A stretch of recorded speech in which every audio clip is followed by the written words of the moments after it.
सुदामा की आपको कथा श्रवण कराते हैं। सुदामा जी बाल्यकाल से ही सांदीपनी मुनि के आश्रम में भगवान श्री कृष्ण के संग में अध्ययन किया करते थे। जिस समय अध्ययन काल पूरा हुआ है, अध्ययन काल पूरा होने के पश्चात अब सुदामा जी अपने उसी स्थान पर जाकर मिलते हैं जहां पर उनकी मित्रता आरंभ होती है। जैसे मित्रता आरंभ हुई थी जिस स्थान पर, उसी स्थान पर जाकर के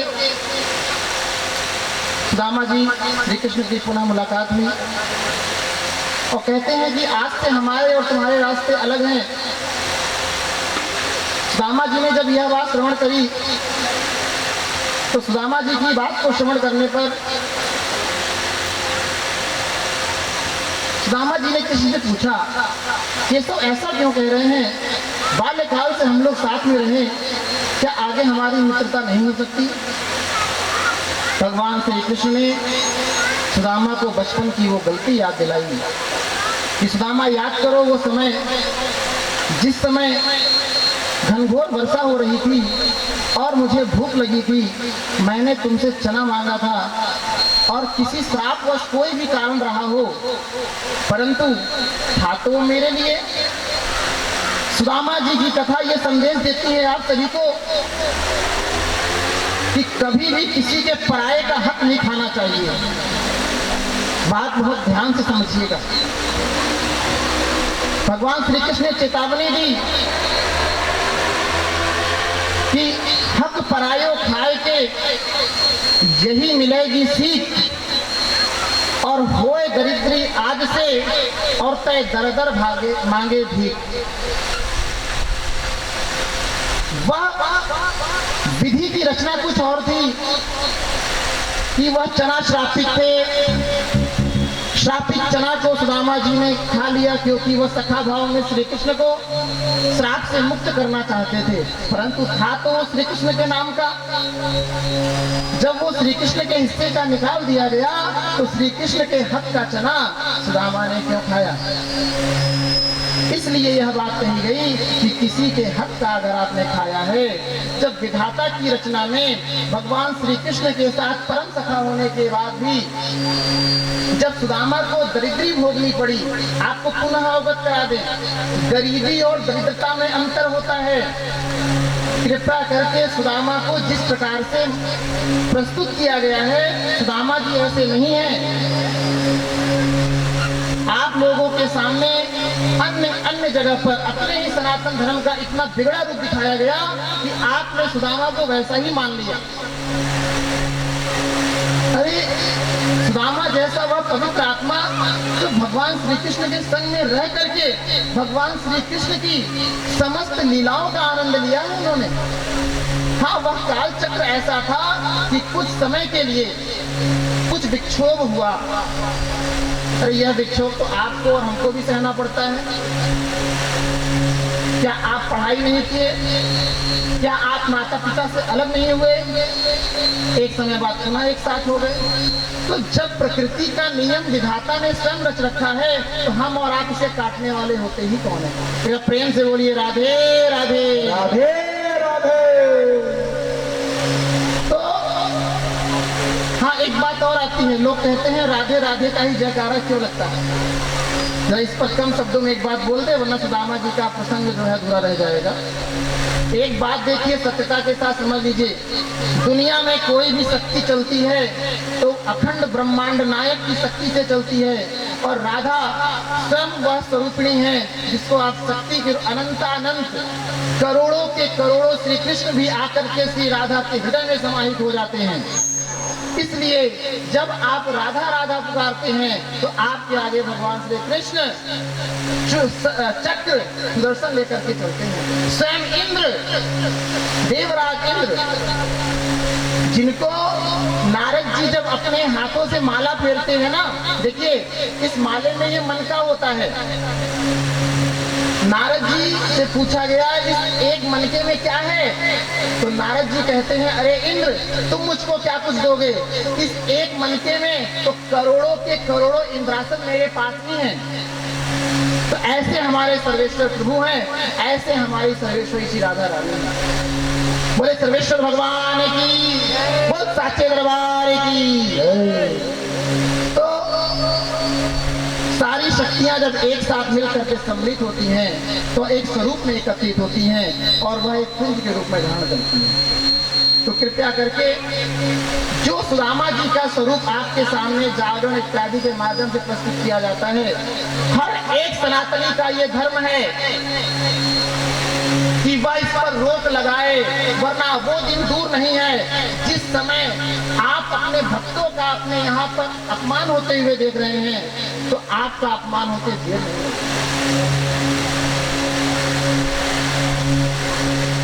जब भगवान ने स्वयं ये कहा कि मेरी पूजा से पहले मैं अपने भक्तों की पूजा स्वीकार करता हूँ, भगवान स्वयं कहते हैं कि मैं भक्त शिरोमणि, किसको कहा गया? हनुमान जी महाराज। भगवान हमेशा भक्तों को अपने मुकुट में धारण करते हैं, तो हमें भक्तों का अपमान नहीं करना। आप आज इस कथा के मन से प्रण लेकर के जाइए, कोई कैसा भी हो, किसी प्रकार का भी हो, आपके द्वारा कभी भी किसी भी भक्त का एन प्रकारेण किसी भी प्रकार से भक्त का अपमान नहीं होगा। बताइए कौन कौन सा पद लेता है आज से? हाथ खड़ा करिए कि आपके द्वारा कभी किसी भक्त का अपमान नहीं होगा। बोले सर्वेश्वर भगवान की। बहुत तभी आप भक्ति के मार्ग पर सफल हो रहे हैं। देखिए भक्त सुदामा है, भगवान के संग रहे हैं। जिस समय कृष्ण के पैरों में कांटा चुभ जाता है, आज आपके यहाँ पर ऐसा कौन इतने लोग बैठे हुए हैं कि कांटा के चुभ जाने पर कोई अपने मुख से निकाल सकता है क्या? कोई कपड़ा ढूंढेगा, कोई डॉक्टर के पास ले जाएगा, कोई कहीं ले जाएगा। परंतु ऐसा जब सुदामा के पैरों में कांटा चुभा है तो भगवान श्री कृष्ण ने अपने मुख से कांटा निकाला। ऐसे भगवान श्री कृष्ण को बारंबार नमाना। आज तो लोग कदम कदम पे कांटे चुभोते हैं। हमें ये भक्त और भगवान की महिमा को समझना होगा और इसकी उच्चतम पराकाष्ठा की व्याख्या को समझना होगा। और ये एक दिन के समझने और समझाने की बात नहीं है। जब तक आपके हृदय तल से इसकी आवाज नहीं आएगी, चीख नहीं उठेगी, तब तक आप इसको अपने आप समझ नहीं सकते। भगवान श्री कृष्ण उस अवस्था में आकर सुदामा से दूर हुए, श्राप का प्रभाव हुआ। लेकिन एक बात और कही थी भगवान श्री कृष्ण ने, केवल यही नहीं कहा था। भगवान श्री कृष्ण ने क्या कहा था कि मेरे भट के चना खायो, आज भयो कंगाल, कि तुमने सुदामा मेरे हिस्से के चने को खाया है, इसलिए तुम आज कंगाल हो गए हो, दुख भोग रहे हो। परंतु वचन है मुझे, मैं वचन देता हूं कि जब तक आयो द्वारिका मैं तुम्हें कर दे माला माल।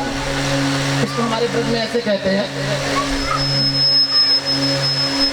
हक पर आयो खाए के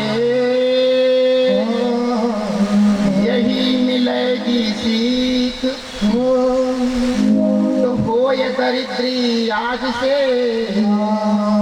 दर दर मांगे भी।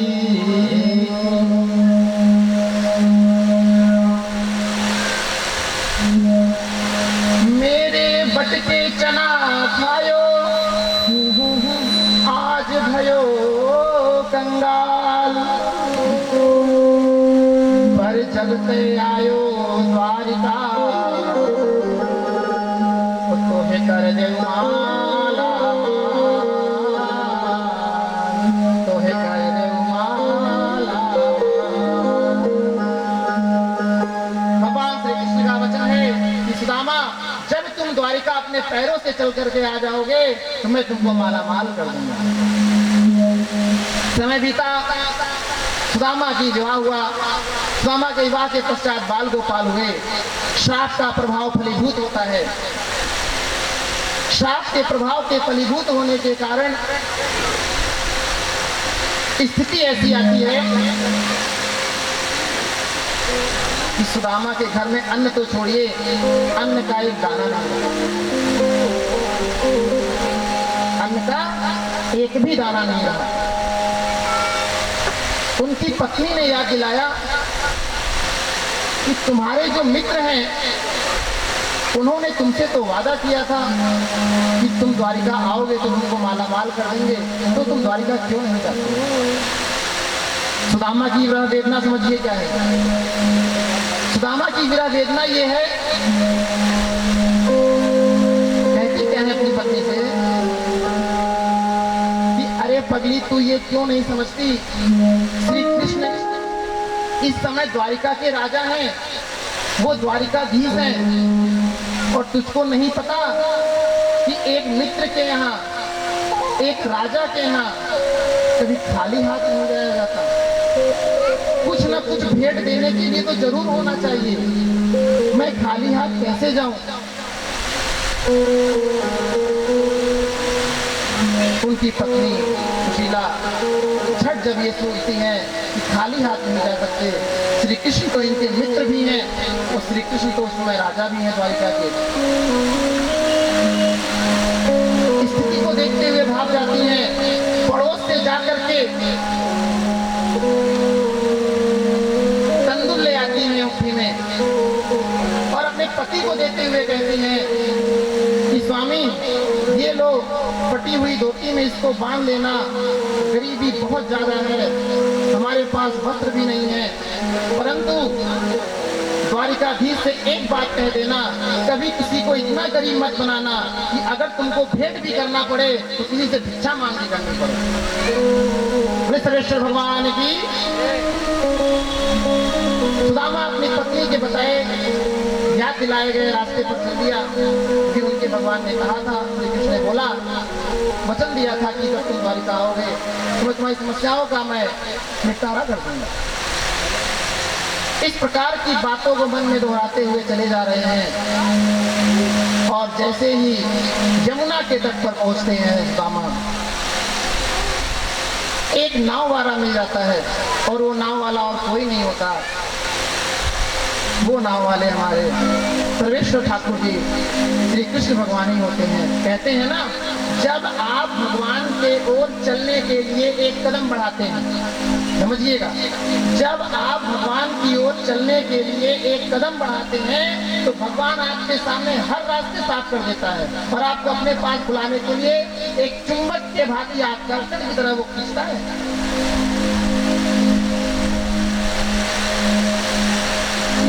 ऐसी लीला रची है प्रभु ने कि नाव वाले का वेश बना करके आते हैं, सुदामा से पूछते हैं कि तुम कहाँ जाओगे? तो कहा मेरे को यमुना पार द्वारिका जाना है। नाव वाले ने कहा कि चलो मैं छोड़ देता हूँ। सुदामा ने एक कदम रखा ही था नाव पर, तो श्री कृष्ण ने पूछ लिया नाव वाले के रूप में, उतराई कितनी दोगे? जैसे ही नाव वाले ने पूछा उतराई कितनी दोगे, जितनी तेजी से सुदामा जी ने पांव को रखा था नाव पर, उतनी तेजी से पांव हटा लिया। कहा मेरे पास कुछ भी नहीं है देने। श्री कृष्ण के नाव वाले के रूप में जो श्री कृष्ण भगवान में बना करके आए कहते हैं कि कुछ तो तुम्हारे पास होगा। बोला क्या है? इस फटी हुई धोती में थोड़े से तंदुल है, वो मैं अपने द्वारिकाधीश को भेंट करने जा रहा हूँ, इसके अलावा कुछ भी नहीं। कुछ तो होगा। बार बार नाव वाले के अनुनय विनय करने पर, बारंबार प्रयास करने पर अंत में सुदामा जी ने कहा मेरे पास वो वस्तु है जिसे कोई लेना नहीं चाहता। मेरे पास एक वस्तु है, कोई ऐसी वस्तु है जिसे कोई लेना चाहता है। नाव वाले ने पूछा ऐसा क्या है तुम्हारे पास? कहे मेरे पास दरिद्री है। क्या तुम नाव वाले दरिद्री लोगे? वही उस समय यमुना के तट पर का वो पल था। भगवान श्री कृष्ण जो नाव वाले का वेश बना के आते हैं, कहते हैं ठीक है, आज से मैं तेरी इस दरिद्री को उतराई में लेता हूँ। भगवान ने योग माया का दर्शन कराया और जैसे ही नाव पर बैठे हैं सुदामा को नींद आ जाती है। जब एक पल में आगे बढ़े, तत्काल अवस्था में उनकी आँख खुली और द्वारिका के पहली ढेउरी पर आगे सुदामा खड़े हैं। बोले श्रेष्ठ भगवान की, सुदामा की, बोल सच्चे दरबार की। इसी के साथ ये सब थोड़ा बना दीजिए। गरीबी से बुरा हाल, धर्म पत्नी के बार बार कहने के